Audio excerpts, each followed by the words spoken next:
My name is Megan James, and I just want to say thank you so much for tuning in and welcome to the Megan James Show. So the purpose of our show is to provide personal development, ideas, advice, and tips, as well as business help and advice to entrepreneurs.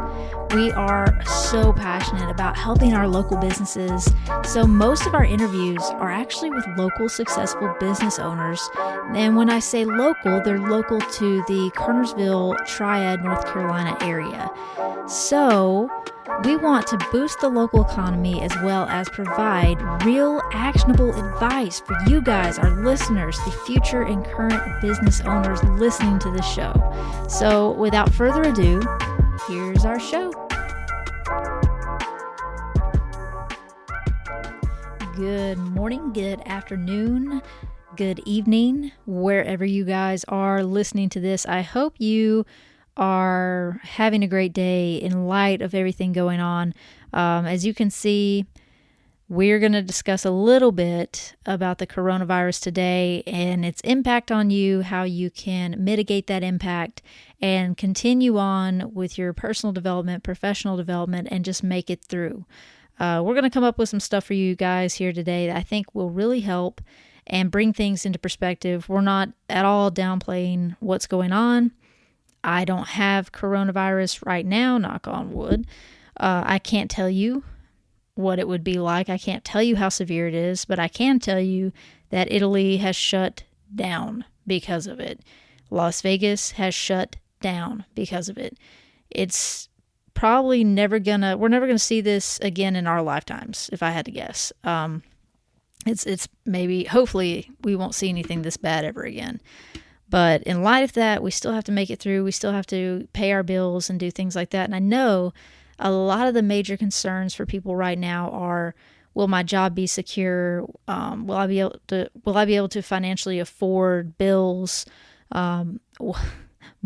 A lot of people are worried about being bored and quarantined. So we're going to discuss a lot of that today. I'm going to start off by, I think we're going to go into Italy first. Okay, so I printed off an excerpt from a Twitter post that I found. So this guy got this from an Italy resident who posted this, and he reposted it, and that's how I found it. But I want to give you guys an idea of what Italy has gone through and what we could be looking at if we don't take isolation measures seriously. So let's see how things developed. Stage 1. You know that coronavirus exists, and the first cases began to appear in your country. Well, nothing to worry about. It's just a bad flu. I'm not 75 years old, so what could possibly happen to me? I'm safe. Everybody's just overreacting. What's the need to go out with masks and stock up on toilet paper? I'm going to live my life as usual. There's no need to freak out. Okay, we're going to take a second and veer off of that. There is no need to stock up on toilet paper, guys. That's really pissing me the hell off. Because it just so happens that most of us didn't freak out when all this was going down. Most of us handled our shit the way we're supposed to. And when we went to do our weekly grocery shopping runs, you know what we didn't have? Fucking toilet paper. So take your hoarding asses on up out of here. You are forbidden to grocery shop for the next 2 weeks while the rest of the normal damn people get the shit they've been out of for 2 weeks because of you fuckers. Off of that rant, now moving on to the next. Stage 2. The number of cases begins to be significant. They declare quote-unquote red zone and quarantine 1 or 2 small cities where they found the first cases and a lot of people were infected.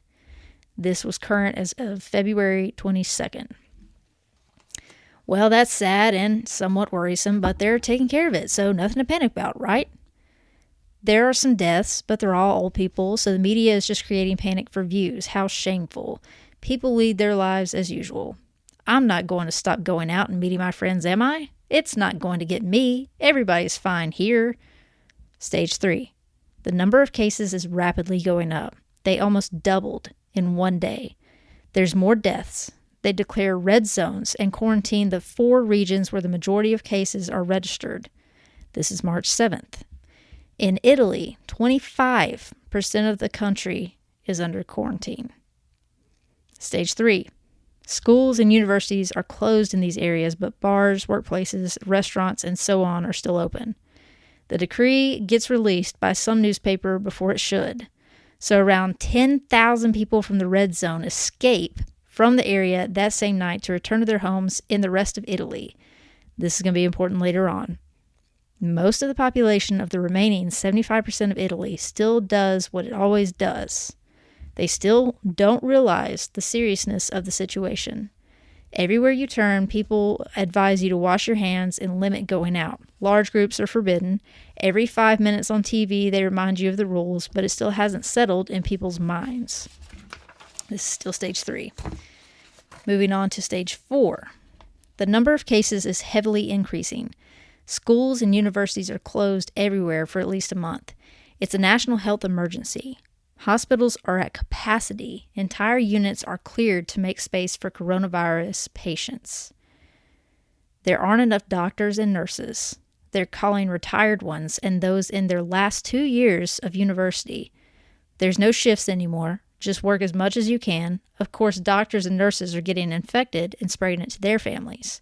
There's too many cases of pneumonia, too many people who need ICU, and not enough places for everyone. At this point, it's like being at war. Doctors have to choose who to treat based on the chances of their survival. That means that the elderly and the trauma or stroke patients can't get treated because corona cases have priority. There's not enough resources for everybody, so they have to be distributed for the best outcome. I wish I was joking, but it's literally what has happened. People have died because there wasn't any more space. I have a doctor friend who called me devastated because he had to let 3 people die that day. Nurses crying because they can see people dying and can't do anything aside from offering some oxygen. A friend's relative died yesterday of corona because they couldn't treat him. It's chaos. The system is collapsing. Coronavirus and the crisis it's provoking is all you hear about everywhere. Now, stage 5. Remember the 10,000 idiots who ran from the red zone into the rest of Italy? Well, the entire country has to be declared under quarantine. This is on March 9th. The goal is to delay the spreading of the virus as much as possible. People can't go to work. People can go to work, do grocery shopping, go to the pharmacy, and all businesses are still open because otherwise the economy would collapse, as it already has. But you can't move from your commune unless you have a valid reason. Now, there's fear. You see a lot of people with masks and gloves, but there are still people who think that they're invincible, who go to restaurants in large groups, hang out with friends to drink, and so on. 2 days later, it's announced that all or most businesses are closed. Bars, restaurants, shopping centers, all kinds of shops. Everything except supermarkets and pharmacies. You can move around only if you have your certificate with you. The certificate is an official document where you declare your name, where you're coming from, where you're going, and what for. There are a lot of police checkpoints. If you're found outside without a valid reason, you risk a fine of up to £206. Now, guys, I don't know what that equates to in our dollars, but I'm pretty sure it fucking sucks. If you're a known positive patient, you risk 1 to 12 years of jail for homicide if you leave without a valid excuse. Final thoughts? That's what the situation is like now today, as of March 12th. Keep in mind that it all happened in around 2 weeks. 5 days from stage 3 is today. The rest of the world, apart from Italy, China, and Korea, is just now beginning to reach other stages. So, let me tell you this. You have no idea what's coming to get you. I know because 2 weeks ago, I was the one who had no idea and thought it wasn't so bad. But it is, and not because the virus alone is particularly dangerous or deadly, but for all the consequences it brings.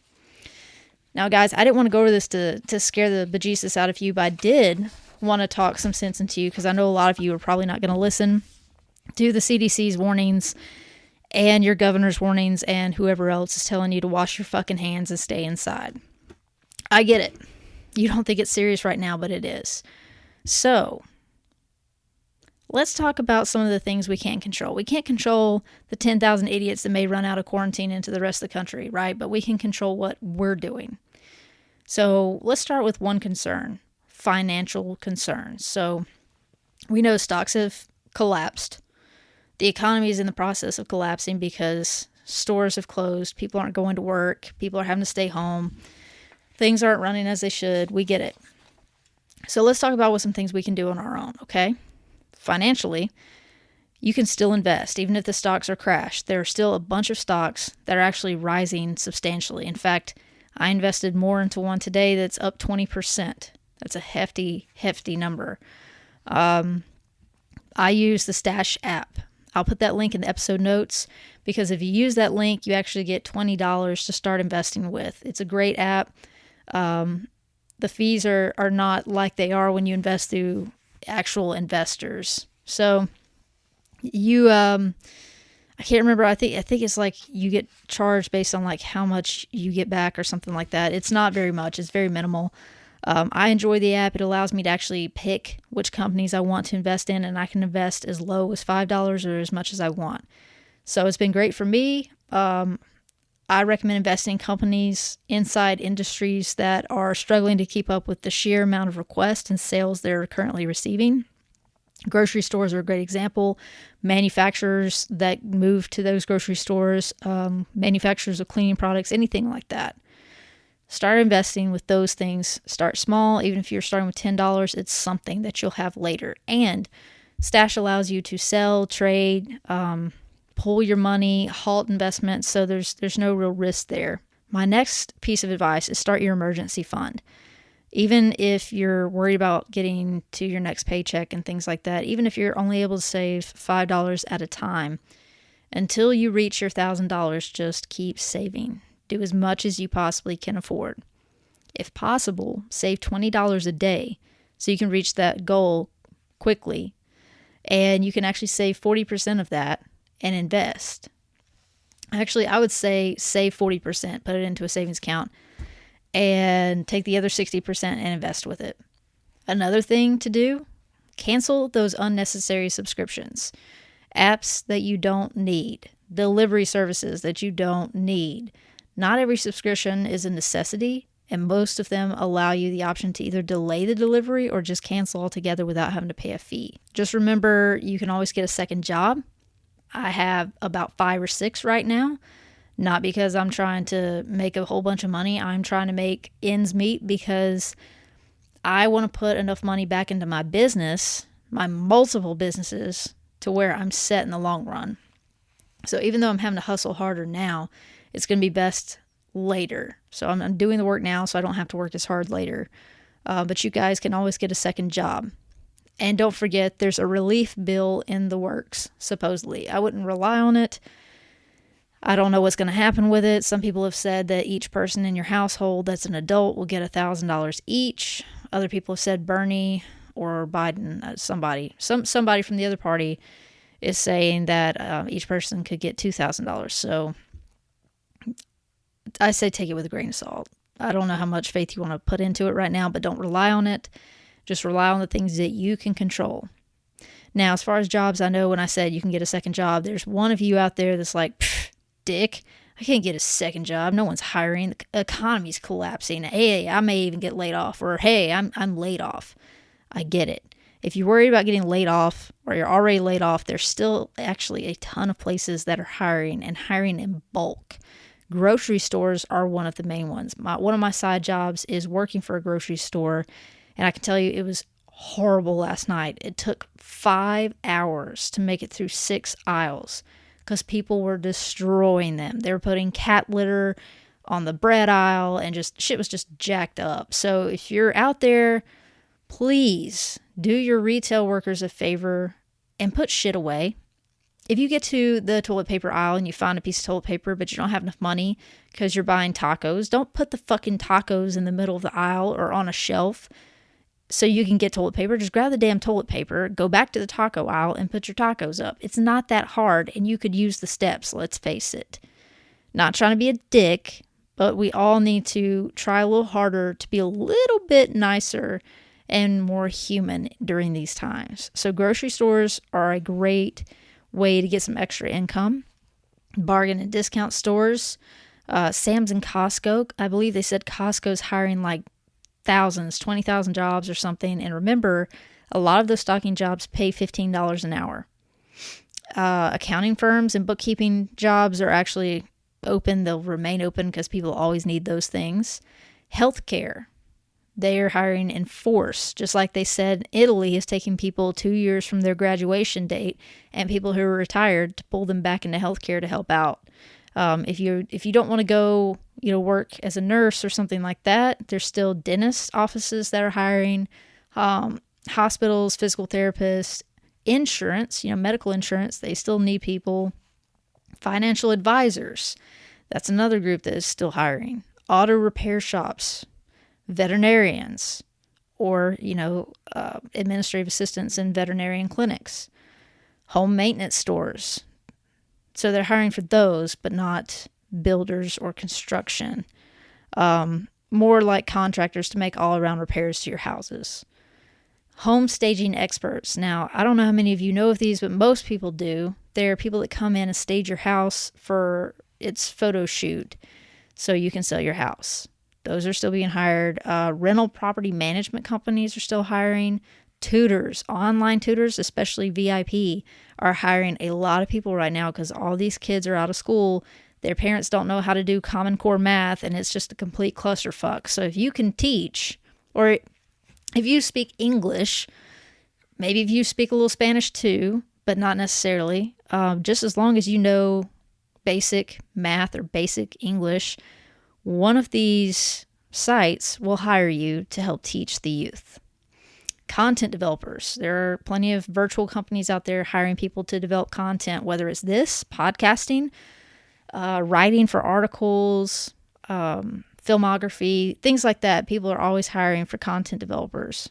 Virtual assistants. That's a big thing right now. All these people working from home are having trouble balancing everything, and most of them don't know how to work shit at home, so they need somebody to technologically walk them through it. So if you're good with IT, you can set up another business for that.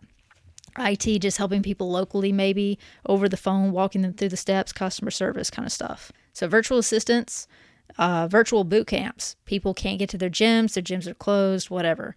If you are, I don't know, if you have your ACE certification, your NASM, ACSM, whatever, you can actually train these people, even without a certification. Just put that in your disclaimer. Get on YouTube, make some boot camp videos of you working out, doing just body weight exercises. For all you guys who know that I'm a huge proponent of FitBod, go check our episode notes. I've got a link in there. You can use our code and get 25% off the subscription. It saves you a lot of money.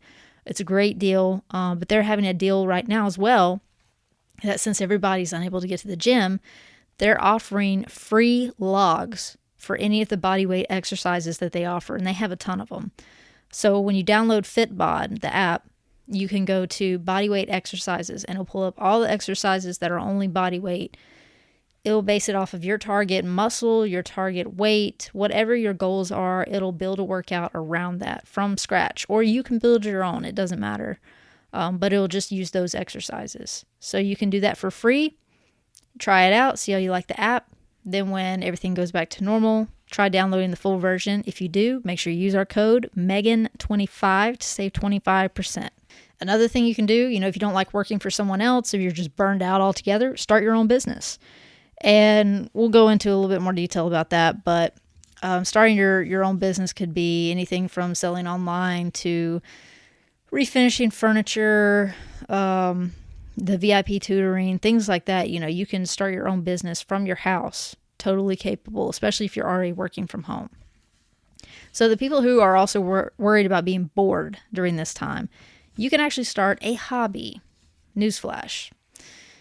This could be anything. This could be collecting Star Wars action figures or joining groups on Facebook that have discussions about Star Wars activities. Could be sports card collecting. If you like